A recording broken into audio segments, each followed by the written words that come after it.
자, 한국 K-팝 역사상 그리고 엔터테인먼트 역사상 사상 초유의 일이 지금 발생했죠. 걸그룹 뉴진스가 소속사인 어도어의 그리고 하이브의 정면으로 도전하는 그런 라이브 방송을 했습니다. 이제 이게 한국 엔터판에서 워낙에 큰 사건이다 보니 오늘 요건에 대한 말씀 한번 드려보려고 해요. 일단 들어가기 전에 먼저 드릴 말씀이 있어. 저는 첫 번째로 특정 아이돌 그룹의 팬이 아닙니다. 저는 그냥 한 명의 하이브 주주일 뿐이에요. 내가 그래서 인증을 할게. 여러분들이 안 믿을 수 있으니까 실제로 저희 하이브 주식 수익률을 인정을 하겠습니다. 중요한 건 이게 내 계좌도 아니야. 와이프 계좌야. 누가 사라고 했겠습니까? 제가 사라고 했겠죠. 어떻게 좀 살림에 도움이 될까 싶어서 사라고 했는데 매일매일 분유값이 몇 통씩 날아가고 있는 그런 아주 슬픈 상황. 그렇기 때문에 저는 방시혁, 민희진 둘 중에 또 그 누구의 편도 아닌 오직 일개 주주의 입장에서, 그리고 과거에 이런 걸로 밥을 먹고 살았었던 입장에서 말씀을 드리는 거고, 제가 일을 하면서 배웠던 주식회사의 구조 그리고 엔터테인먼트 업에 대한 고유의 관점만을 갖고 이야기를 할게요. 자, 그럼 시작해 보겠습니다. 여러분들이 제일 궁금한 건 이거일 거 아니야. 그래서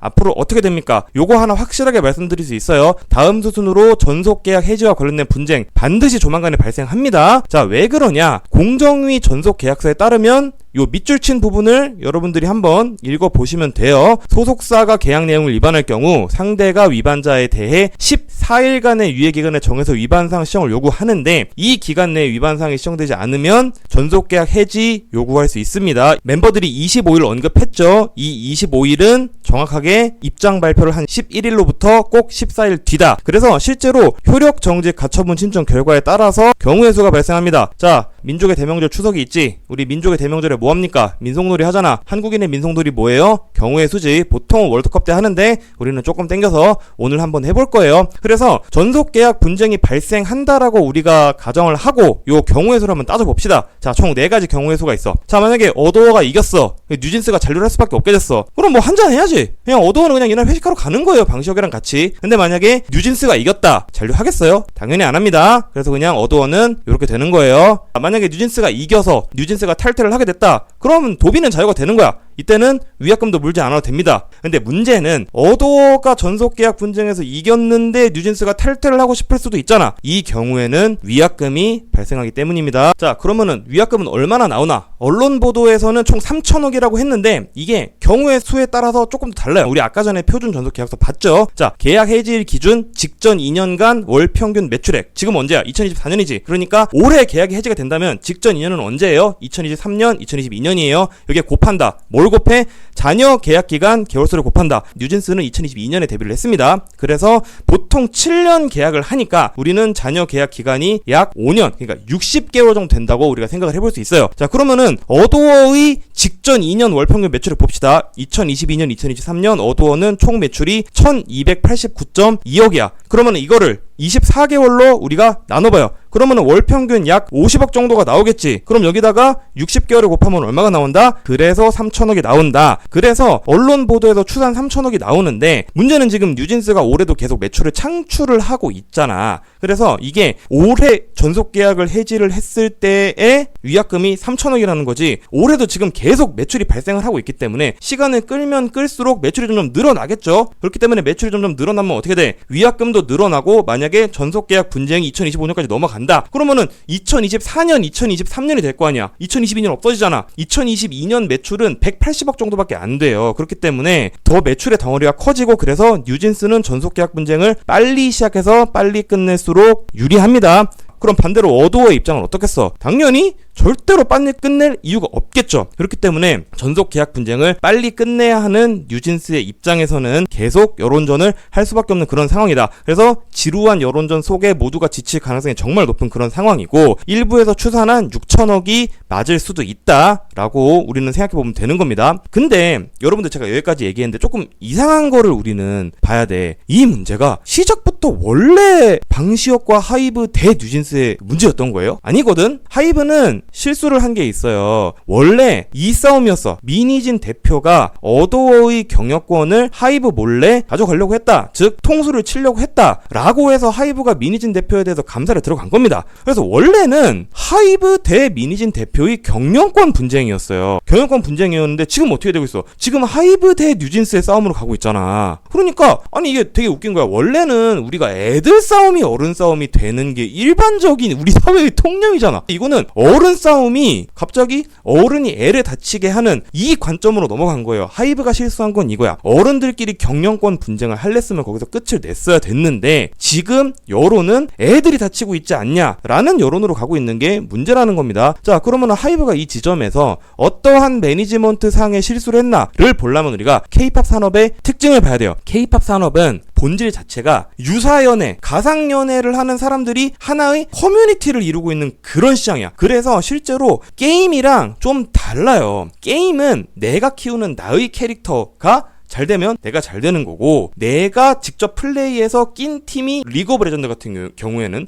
뭐 그런 경우에 이기면 그게 내가 잘 되는 거야. 근데 K-팝 산업 같은 경우에는 내가 잘 되는 게 저 애들, 이 그룹 애들이 잘 되는 게 내가 잘 되는 거예요. 그래서 근본적으로 타인에게 이입을 할 수밖에 없는 사람들이 모여서 하나의 커뮤니티를 구성을 하는 시장이야. 그렇기 때문에 기자회견을 할 때도 내가 키운 뉴진스, 우리 아이들 같이 이런 유사 가족의 관계를 끊임없이 팬들한테 강조를 한 거고, 팬들은 거기에 이입을 하게 된 거예요. BTS가 구축한 일종의 세계관, BTS는 이 세계관이라는 걸로 굉장히 하이브에 많은 가치를 창출했단 말입니다. 그러면 결국 이 세계관이라는 것도 이 세계관 안에 팬들을 몰입시켜서 이 사람들을 굳건하게 커뮤니티화하게 만들기 위한 거란 말이에요. 근데 문제는 이걸 아는 사람들이 뉴진스의 경우에는 이 커뮤니티를 허물려고 하는 그런 시도를 했단 말이에요. 그럼 이 시도가 어떤 시도였는지 또 우리가 뒤에 가서 좀 볼게요.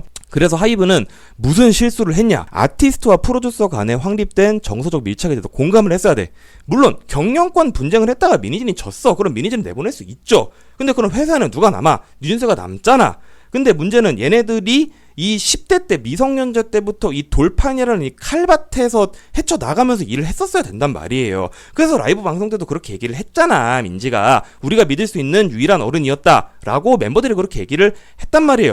그러면은 결국 이 멤버들과 미니진 사이에는 굉장히 강한 라뽀가 형성이 되어 있다는 건데, 그거를 알고 들어갔어야지. 그거를 알고 들어가지 않은 상태에서 그냥 우리가 관리를 평범하게 하면 되겠지라고 생각했던 첫 번째 실수가 있었고, 그리고 두 번째, 미니진을 일단 내보냈잖아. 그래서 이사회에서 쫓아냈잖아. 근데 왜 돌고래 유괴단하고 또 싸우냐는 거예요. 양면 전선을 만들지 말았어야지. 왜 그러냐면 봐봐, 돌고래 유괴단이 뭘 만들어요? 반니수 채널에 들어가는 영상을 제작해서 공급을 했단 말이야. 근데 이 반니수 커뮤니티가 뭐야?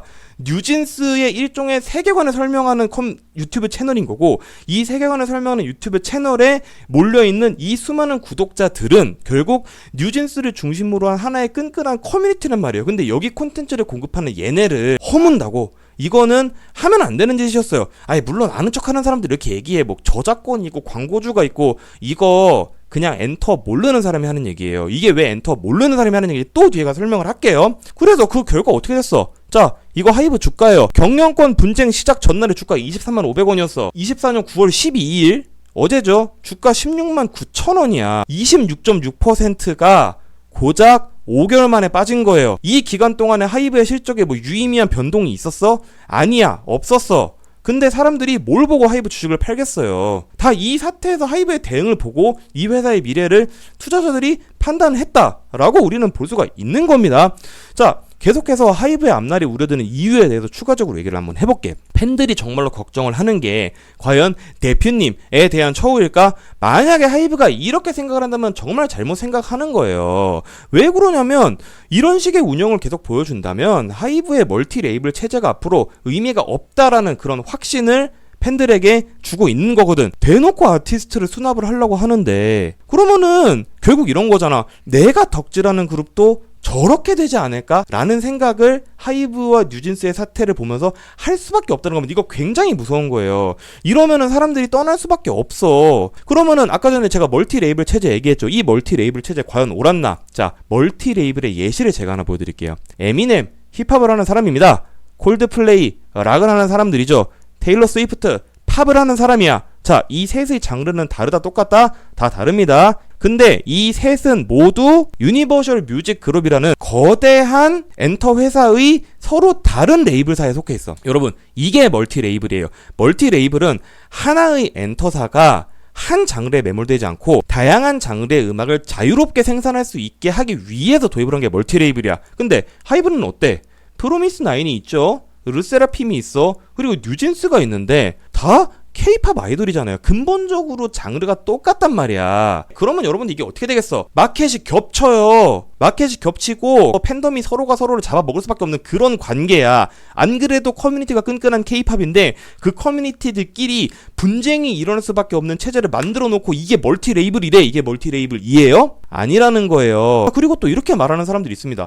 하이브가 돈 다 대줬는데 하이브의 인프라를 배신하고 뉴진스가 뒤통수를 쳤다. 자, 근데 여러분 대기업이 투자를 한다 그래서 무조건 잘 돼요? 우리 생각을 해봅시다. 우리 다 축협의 정몽규 회장 싫어하잖아. 정몽규 회장은 부산 아이파크라는 축구팀의 구단주이기도 합니다. 그 팀이 잘해? 대기업이 투자한다고 잘해? 잘 못해요. 인프라를 투자를 해준다고 누구나 뉴진스급 매출을 내는 게 아니야. 뉴진스는 어도어에 작년 한 해만 1,100억을 벌어다 줬어요. 그게 하이브가 돈을 댔다고 해서 무조건 그렇게 되는 게 아니고 뉴진스가 잘해서 그런 거지. 근데 아직도 이거를 하이브의 인프라 운운을 한다 엔터 모르는 사람이 하는 얘기입니다. 자, 두 번째, 계약 관계를 등한시한 미니진의 잘못이다. 이거는 지난 4월 얘기지. 지난 4월 얘기를 아직까지 하고 있단 말이에요. 그러니까 박민대전을 한유대전으로 바꾼 건 하이브예요. 미니진이 아니라. 자, 계약관계. 아까 우리가 돌고래 유교단 얘기했죠. 계약관계 얘기 다시 해볼게. 자, 돌고래 유교단이 뭐 저작권을 위반했다. 자, 미국의 NBA, 메이저리그 베이스볼, 그리고 내셔널 풋볼 리그, 이 3대 스포츠 매출은 엄청나요. 근데 이 3대 스포츠 협회가 자기네 스포츠 리그 안에서 벌어지는 경기 영상들 유튜브에 수도 없이 많이 올라오거든요. 그거 싹 다 저작권 위반이야. 근데 이 스포츠 업계가 그걸 갖고 지적을 할 것 같아요, 여러분. 안 해. 가만 놔둬. 왜 가만 놔두냐? 스포츠도 결국은 팬덤이라는 커뮤니티에서 매출이 나오는 거거든. 그러면은 이 스포츠 업계들은 팬덤이 넓어지고 커뮤니티가 끈끈하게 구축이 되려면 멋진 경기 장면들 같은 게 유통이 더 많이 돼야 되는 거야. 그러니까 황금알을 낳는 거위의 살을 계속 찌우기 위해서 비록 법적으로는 잘못됐을 수 있지만 그냥 냅두는 거예요. 그래서 아무튼 저는 어쨌든 하이브의 매니지먼트에 대해서 비판을 했지만 저는 잘 끝났으면 좋겠어요. 왜 그러냐? 우리가 합의해야 되는 대원칙이 있잖아. 아티스트는 죄가 없다 라는 사실은 여전히 유효하잖아.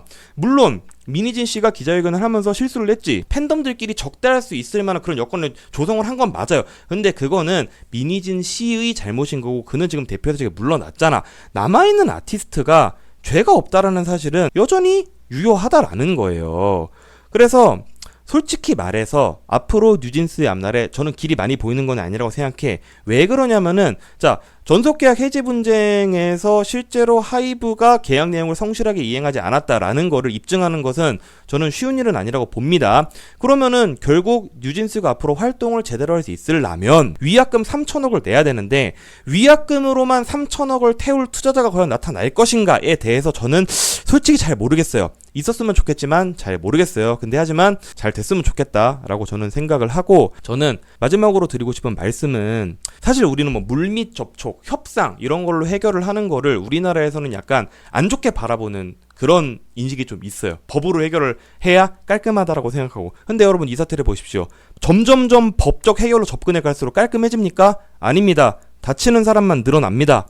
처음에는 그게 미니진 대표였을지도 몰라. 근데 하지만 아무 죄 없는 아티스트가 다치고 있잖아요. 그래서 저는 참 우리나라가 이렇게 너무 법대로 하자라는 그런 문화보다는 결국에는 사실 말로 해결을 하는 게, 당사자들끼리 합의를 하고 협의를 하는 게 더 앞으로 엔터업이 됐든 우리나라가 됐든 사회가 나아지는 데 있어서 좋은 것 같다라는 말씀을 드리면서 여기서 오늘 방송 한번 마무리해 보도록 할게요. 이번 주 토요일 라이브도 잘 들어주시길 바라겠습니다. 그럼 여러분들 안녕히 계세요.